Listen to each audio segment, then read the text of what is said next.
Hello and welcome back. I am Chris with Marksman Shooting Sports in Westfield, Indiana. You are watching Marksman TV. Welcome back to another gun store vlog. Today I'm going to be talking about the gun industry as a whole, how it works, and how I think it's going to be changed and kind of reshaped based on everything that's going on right now. Anyway, if that all sounds interesting to you, please stick around. That's coming up now. Okay, so a couple weeks ago I did one of these vlogs, and in that vlog I talked about the fragmentation of the gun industry and how I think that that's being reshaped and moving forward. I mentioned that I might do a full-length video on that topic. A lot of you guys seemed interested in that idea, so I'm doing this video for you now. Talking about the fragmentation of the industry. Okay, the industry as a whole is basically, if you want to get into the retail side of things in the gun industry, there's basically one of three things you're going to do. One is you're going to open a brick and mortar mom and pop shop like I have here, and that's the way most people are going to start doing things. It's the easiest and economically most feasible and viable option for people to go about.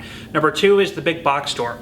That is like your Cabela's, your Gander Mountain, your Bass Pro Shops, places like that, which in all actuality back in the 60s and 70s started as mom and pops. They were popular, they got bigger, they consolidated, they created chains, and they exist as the big retail giants that they are today. The third way to do it is to go with the .com.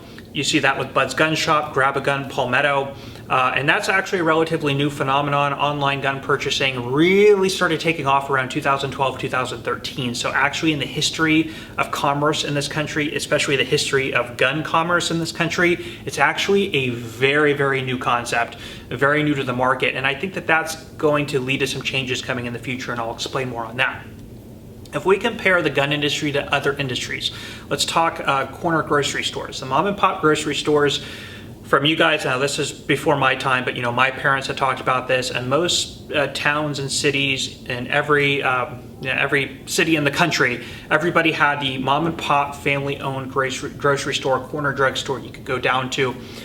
You knew the people who were working there by name. Much like the gun stores of today, you could create relationships, go in, get your groceries, your medications, whatever you wanted. That was very normal. Along came places like Walmart and Target, and along came the big chain grocery stores like Marsh and Kroger and Dominick's and Albertsons and places like that, depending on where you live in the country, which basically reshaped that dynamic. And of course, we saw that happening in the late 80s and then into the 90s is really when that started taking hold. So those mom and pops went away. You don't have the mom and pop corner drugstore anymore. You have CVS and Walgreens. You don't have the mom and pop grocery store. You have a Kroger and Dominick's.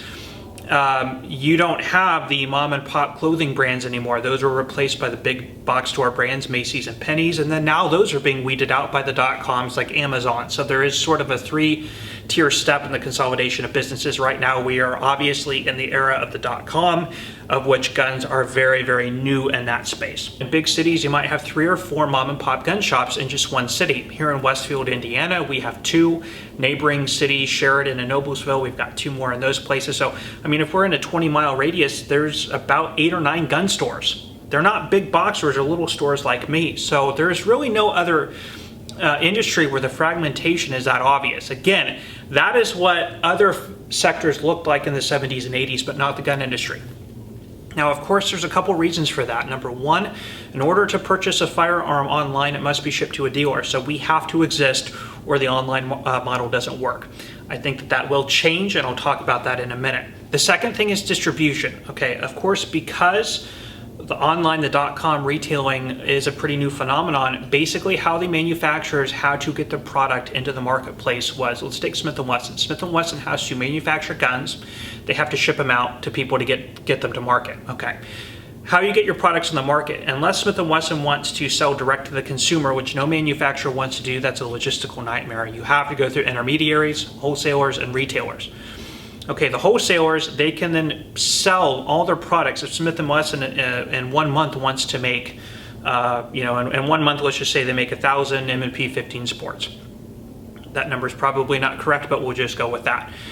Instead of selling 2 to that gun store and 3 to that gun store and 5 to that gun store, again, it's easier to sell all 1,000 units to maybe 5 big wholesalers, separating it out. They're going to take a little bit less money on that, of course, as they would if they go to retail, but on the back end, they're saving on their logistics, their shipping, their personnel.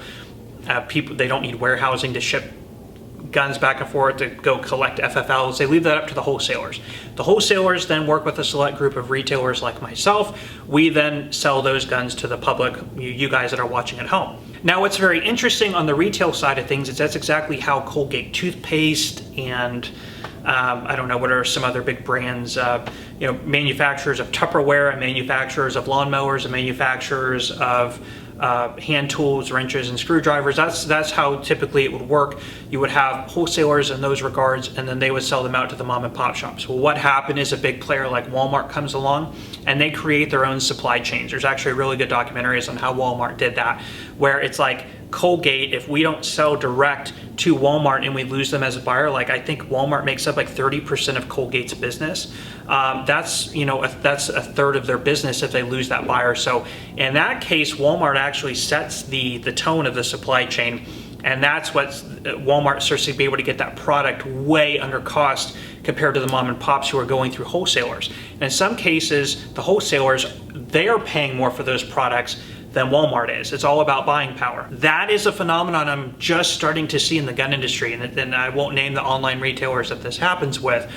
And this is all, of course, before all the panic buying and stuff. Within about the 3 years, it became very common for me to see online retailers running sales and specialists for inventory below what I could even get them as a cost, which tells me, of course, the online retailers are getting big enough to where they themselves are getting the contracts that can compete with the wholesalers. If this sort of phenomenon is going to continue, that means the online retail is going to get product at lower costs and therefore being able to undercut us and our wholesalers, because if we're paying the wholesaler more than what we could get it for or what you could get it for online, and we mark it up even more on top of that, we become very uncompetitive. And you guys, I'm sure, have already seen that going to your local gun stores and shopping online. It's online prices in a lot of ways are just almost unbeatable. That compounded with the fact that in online retail spaces, they did not have to charge sales tax in states in which they did not have a physical location. That made it even harder for us to compete. The Supreme Court about a year or two ago made it so online retail had to charge local sales tax. That evened the playing field a little. And the number one ace in the hole for guys like me is the transfer fee. And that's where you can kind of even the playing field a little bit with a $30, $40, $50 transfer fee. Even with those transfer fees, you're still maybe not at that price, but instead of being $100 cheaper online, maybe it's $50 cheaper online or $30 cheaper online, $70 cheaper online. You have to consider you're buying the gun sight unseen, and there's always going to be people who want to buy handle before purchasing, and that's kept people like me afloat. Now, one big innovation that I think is likely to come to the gun industry that is not there yet is a way for people to be able to complete background checks remotely, whether that's at home or a pre-screened card. And the reason I think that's coming is because that did just happen with immigrations a few years ago, so you can actually get a pre-screening. You use, I believe it's actually retina scanning at a kiosk. If you do an international flight, you come in so you don't have to stand in customs. So if they're allowing immigrations, if they already have the technology in place to do that, I think what's probably going to happen is a private firm is going to come up with technology that the government likes. They can find, okay, you don't need all these people sitting at computers at NICS anymore. You can make background checks more effective, which would be a big winner on a Democratic ticket if they were, talking about making, closing the background check loophole. We can make it better with retina scanning technology and blah, blah, blah, while simultaneously making it so people from home can do the background checks online. Once that happens and the necessity to come into a gun store to do a background check happens, that is when we are going to see huge amounts of consolidation in the fragmented retail space, like small stores like mine. That's when the last leverage of the transfer fee and stuff like that becomes less prominent. Then the big online retailers, of course, they will consolidate and will sort of catch up in this space. Now, how does all of this apply to what's going on now? I'm seeing it happen faster, or what I had predicted to be the case is sort of speeding up. Not with the new technology on background checks, but with consolidation. Okay, what does that mean? It's very interesting, and just think about this. And I know some of you guys have mentioned that you go into your local gun stores and you're actually finding inventory, but in most cases, at least around here where I am, it's really hard for small guys like me to get inventory right now. Yet you can go online and yeah, not everything is available, but you can still find things for sale. Like I've even seen people transfer in Ruger 5.7s, stuff that it's like I've had one of since all this happened. What is starting to happen then is I believe, Smith & Wesson just had their earnings release, and they had their call about what they were doing with ramping up their production and everything like that, which was actually pretty interesting to listen to. They talked about their flexibility, about being able to ramp up their capacity, which was a topic we talked about last week. But one thing that they mentioned is that, and of course we can see this happening, it's almost like they're moving their firearms from the assembly line to the buyer very quickly, because every unit they make already has people lined up ready to buy. Those products are not making it to wholesale. That's very clear to me, because we're not seeing a lot of that product coming through wholesale, but those products are going to online retail. And that just suggests to me that obviously if they cut out wholesale, they can make more money by going direct to retail. They don't have to deal anymore with the 40,000 Fragmented 01 FFL holders. They just have to deal with those 5 to 10 big online retailers, and those guys, their inventories and their online infrastructure is getting bigger every year. I mean, again, you all can see that happening.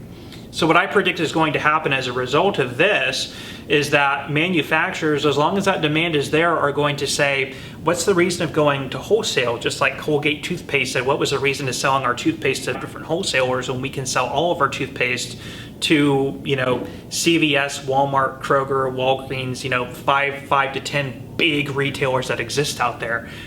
I think the same is going to be true of firearms. Now, during what many people call the Trump slump, there was a big shave off of the underperforming wholesalers and retailers. We saw tons of small independent retail go out of business. We saw tons of wholesalers go out of business, which is a natural market adjustment when you have a period of low demand. The low players fall out, the stronger players get stronger. When the markets return, of course, they take up all that new business because their competition's gone. You typically will see in a period of high demand new players enter the market, but they're of course starting over from square one and typically have a pretty strong uphill battle to climb, because while demand is really strong right now, supply is very bad.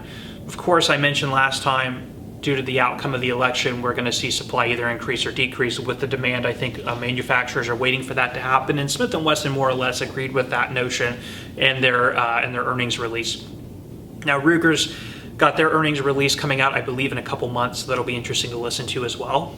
But anyway, that's all just very interesting to think about in my opinion. But anyway, I think the landscape of the market moving forward is a more heavily focused online retail experience for most purchasing.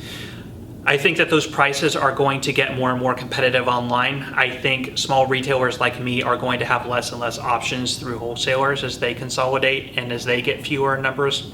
And I think ultimately the linchpin will be when there are ways to discover that background checks can be done remotely, or if an online retailer does something like partners with other businesses that have lots of facilities around the country, like the post office, the DMV, even FedEx, UPS, drugstores. I mean, anything like that wouldn't see the political adversities of co-opting that option.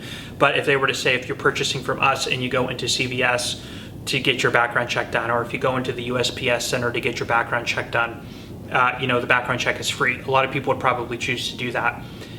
That coupled with, so, if we took the sort of the aggregate reaction of direct to online supplier sales from the manufacturers, as well as a way for people to avoid the background check in gun stores and thus avoiding those background check fees, this whole landscape, the mom and pop gun stores everywhere, I think will go away.